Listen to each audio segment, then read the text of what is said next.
Oh, tidak. Aku baru saja menyiram teman masa kecilku Kevin dengan segelas kopi. Tapi saat ini aku sedang menjadi Liana, jadi dia tidak mengenaliku. Karena dia cuma mengenaliku sebagai Kai. Bingung? Kalian harus menonton bagian 1 dan 2 terlebih dahulu. Aku dengan panik meminta maaf kepada Kevin sambil mencari serbet untuk mengelap kopi. Tidak apa-apa. Dia tersenyum. Aku balas tersenyum padanya. Ya, dia masih sama. Kevin yang baik hati dan manis. Tiba-tiba aku mendengar suara Diamond. Liana? Apa yang kamu lakukan? Kemudian dia muncul di samping Kevin dan dengan lembut menyentuh lengannya. Aku minta maaf, dia masih baru. Tidak apa-apa, ini salahku. Aku tidak melihat kemana arah jalanku. Ya, kamu selalu menyalahkan dirimu sendiri. Dia memberinya tatapan mata berbintang. Oh, jadi kalian berdua sudah saling kenal? Aku berpikir keras. Ya, Kevin dan aku kuliah bersama di OS. Aku memperkenalkan dia kepada ayah untuk proyek ini, karena aku yakin dia akan menjadi aset dalam proyek ini. Sekarang pergilah dan buatkan kopi baru. Diamond menatapku. Saat aku pergi untuk membuat kopi, aku bertanya-tanya tentang Diamond. Apakah dia menyukai Kevin?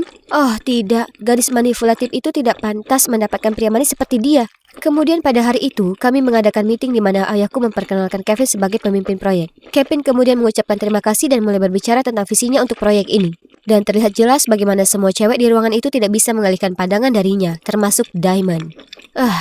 Keesokan harinya sepulang kerja, aku mengikuti Kevin ke tempat parkir dan meneriakkan namanya. Ketika dia berbalik dan melihatku, dia tersenyum dan aku langsung merasa hangat di dalam. Aku punya sesuatu untukmu, misalnya permintaan maaf karena telah merusak baju terakhirmu. Aku memberinya baju baru. Kurasa aku menebak ukuranmu dengan benar.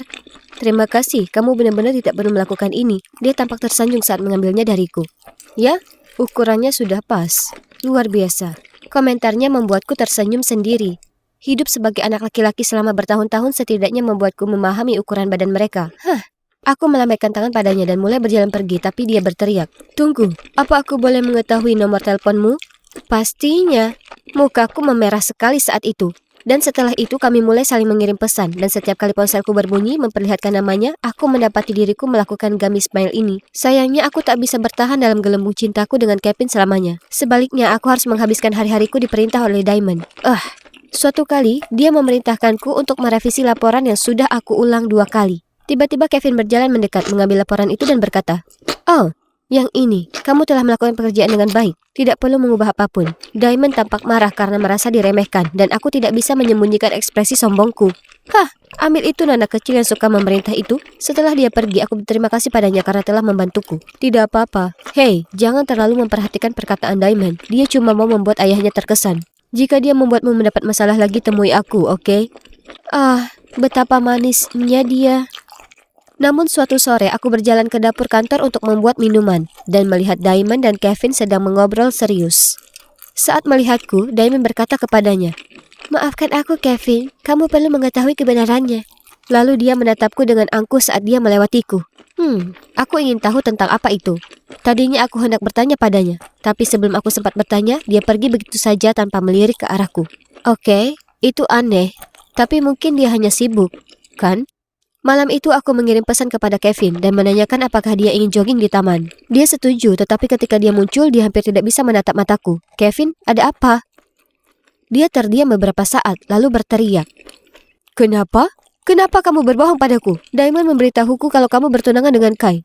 Kenapa kamu tak pernah bilang padaku?" Aku tergagap.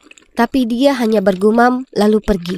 Aku berdiri di sana tanpa berkata-kata dan bertanya-tanya bagaimana aku bisa keluar dari kekacauan ini. Jika ini belum cukup buruk, saat aku sedang dalam perjalanan pulang, ponselku berbunyi. Itu adalah pesan dari Diamond. "Tinggalkan rumah dan perusahaan besok, kalau tidak aku akan mengatakan yang sebenarnya pada Kai." Tentu saja. Aku hanya menyembunyikan pesan bodohnya. Dan sesuai dengan kata-katanya, keesokan harinya ponsel Kaiku berbunyi. Diamond memberitahuku semua tentang bagaimana Liana selingkuh. Jelas sekali dia tidak akan membatalkan ini. Beberapa hari kemudian, ayahku mengajakku untuk pergi makan malam bersamanya. Sehingga dia bisa mengenalku lebih baik sebelum aku menikah dengan putranya.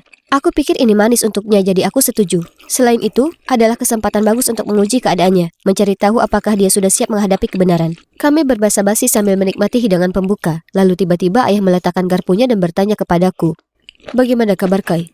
Sungguh memalukan untuk mengakuinya, tetapi kami semakin menjauh selama bertahun-tahun, dan itu semua salahku. Aku tahu aku tidak selalu menjadi ayah terbaik. Dia terdiam. Kai baik-baik saja, jawabku. Kurasa sekarang atau tidak sama sekali untuk mengatakan apa yang kuinginkan. Sebenarnya dia sangat bahagia di Kanada. Dan dia punya impian besar untuk menjadi seorang arsitek. Oh, aku tidak tahu itu. Dia menundukkan kepalanya. Aku hanya berpikir dia ingin mewarisi perusahaan suatu hari nanti. Hatinya tidak ada di perusahaan ini. Dia sangat takut untuk memberitahumu karena dia tidak mau mengecewakanmu. Dia terdiam dan aku khawatir dia akan membentakku. Hanya saja dia tidak melakukannya, malah menghela napas sambil berpikir, lalu menjawab. Baiklah, aku menghormati keputusan Kai, dan aku akan mendukungnya di jalan manapun yang dia pilih. Ini benar-benar di luar dugaannya. Aku sangat kaget sehingga aku meninggalkan tempat dudukku untuk memeluknya, dan aku memberitahunya akan kusampaikan ke Kai. Sekarang aku akhirnya tahu betapa ayah sangat mencintai Kai, yang berarti dia juga mencintaiku, kan? Aku perlu waktu yang tepat untuk mengatakan yang sebenarnya padanya. Keesokan harinya, dalam perjalanan pulang kerja, aku menerima telepon panik dari ibu. Ternyata Diamond sudah memberitahu semua anggota keluarga bahwa aku selingkuh dari Kai. Saat aku mencoba memikirkan apa yang harus kulakukan selanjutnya, ayah mengirim pesan ke telepon Lianaku dan memintaku segera pulang. Dalam perjalanan pulang, aku memikirkan apa yang akan kukatakan padanya. Astaga, ini menakutkan. Jika terjadi kesalahan, ibu dan aku bisa saja tidak diakui. Aku mengetuk ruang kerjanya dan dengan nada serius dia berkata, "Masuk." Lalu setelah melihat aku, dia melanjutkan, "Liana, Diamond sepertinya bersikeras kamu berhubungan dengan Kevin di belakang anakku. Tolong jelaskan semua ini." Aku menarik napas dalam-dalam, lalu berseru, "Masalahnya, aku tidak selingkuh dari Kai karena, ya, aku Kai." Kemudian dengan suara Kai, aku melanjutkan, sambil melepas wigku secara perlahan. Sebenarnya aku bukan seorang laki-laki. Sebaliknya aku perempuan. Tapi ibu tidak ingin aku kalah dari Diamond. Jadi dia membuatku berpura-pura menjadi laki-laki. Dia sangat terkejut hingga dia bersandar di kursinya dan hampir terjatuh ke belakang. Aku menjelaskan kepadanya kenapa ibu dan aku melakukan apa yang kami lakukan. Sungguh melegakan akhirnya beban itu lepas dari pundakku. Aku tahu ayah perlu waktu untuk mencerna banyaknya informasi ini. Jadi aku memakai kembali wigku dan pergi mencari ibu. Dia mondar-mandir di kamarnya dengan cemas. "Aku sudah bilang padamu untuk ekstra hati-hati di sekitar Diamond. Sekarang bagaimana kita bisa melaksanakan rencana ini?" "Jangan khawatir, Bu. Aku sudah menemukan cara untuk mengatasi kekacauan ini." Aku menghiburnya, tapi tidak memberitahu dia bahwa aku sudah mengatakan yang sebenarnya kepada ayah, karena itu hanya akan membuatnya semakin cemas. Beberapa hari berikutnya, ayah masih bersikap normal, seolah tidak terjadi apa-apa. Dan ketika aku masuk ruang makan untuk makan malam, aku melihat wajah Diamond menunduk. Dia jelas mengira ayah akan mengusirku sekarang. Dia membanting tinjunya ke meja dan berteriak pada ayah, "Kenapa dia masih di sini?" Mengabaikannya, dia meminta kakek untuk memberinya kuah. Hal ini hanya membuat Diamond semakin marah dan dia menunjuk ke arahku dan berteriak, "Dia selingkuh dari Kai. Usir dia dari rumah ini." Aku meletakkan peralatan makanku dengan tenang berdiri dan dengan suara percaya diri berkata, "Sebenarnya, aku adalah Kai." Hah, itu layak dilakukan hanya untuk melihat reaksi semua orang. Ibuku menjadi pucat pasi. Diamond tercengang, sementara kakek dan nenekku menempel di meja karena terkejut. Setelah aku menjelaskan semuanya kepada mereka secara lebih rinci, Diamond adalah orang pertama yang menjawab, "Jadi kamu dan ibumu berbohong kepada semua orang? Ini tidak bisa diterima. Keluar dari rumah ini." Ibu yang malang tampak sangat malu. Dia tidak bisa menatap mata ayahnya saat dia bergumam, "Jangan salahkan Liana, dia masih kecil. Ini adalah kesalahanku." Lalu dia menarik lenganku dan berbisik kepadaku bahwa kami sebaiknya pergi. Diamond mencibir, "Para pembohong itu kamu pantas mendapatkannya. Apa kamu bisa diam? Kalau tidak, aku sarankan kamu pergi saja." Ayah menatap Diamond dengan tegas. Ini mengejutkannya dan dia kembali duduk dalam diam. Aku telah membuat banyak kesalahan selama bertahun-tahun dan karenanya aku mempunyai banyak penyesalan. Aku egois dan bukan orang yang baik. Dia menatap ibu. "Aku sedih mengetahui bahwa kamu merasa seolah-olah tidak punya pilihan selain berbohong kepadaku. Aku mencintaimu, tapi aku tahu caraku memperlakukanmu sangat kejam. Aku sangat menginginkan seorang anak sehingga aku mencari kenyamanan pada orang lain. Aku tahu aku tidak ada untukmu dan Kai, Liana, saat kamu membutuhkanku. Sekarang jika kamu memperbolehkan, aku ingin menebus kesalahannya." Diamond melompat berdiri begitu cepat sehingga seluruh meja bergetar. Dia berteriak, "Ini omong kosong." Lalu dia bergegas pergi. Jadi, itu memang penting. Tapi akhirnya, semua orang tahu kebenarannya yang berarti aku dan ibu tidak perlu berbohong lagi.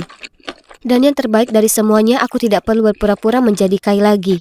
Minggu berikutnya aku sedang berjalan-jalan di sekitar rumah ketika aku melihat Diamond di kamarnya sedang berkemas. Aku melangkah masuk dan dia berkata, Aku akan menghilang dari pandanganmu dalam sekejap. Jangan khawatir. Aku akan berangkat ke Miami. Aku berlutut di sampingnya. Aku tidak ingin kamu pergi. Bagaimanapun, kita adalah saudara. Dia menatapku dengan mata terbelalak. Tapi aku sangat jahat padamu. Kamu pasti telah melalui banyak hal dipaksa hidup sebagai laki-laki. Ya, memang terkadang sulit, tapi tidak apa-apa. Aku bisa menjadi diriku sekarang. Aku tersenyum. Aku tahu aku jahat. Aku minta maaf. Aku rasa aku selalu merasa seperti orang luar.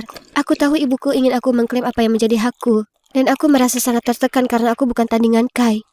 Jangan khawatir, kita semua pernah melakukan hal-hal yang kita sesali. Lagi pula, Kai sudah tiada, jadi kamu bisa menjadi dirimu sendiri. Kamu seorang pengusaha wanita yang hebat. Meskipun kamu mungkin perlu mengurangi sifat suka memerintah. Aku terkekeh. Ayo, Dick, mari kita buka barang bawaanmu.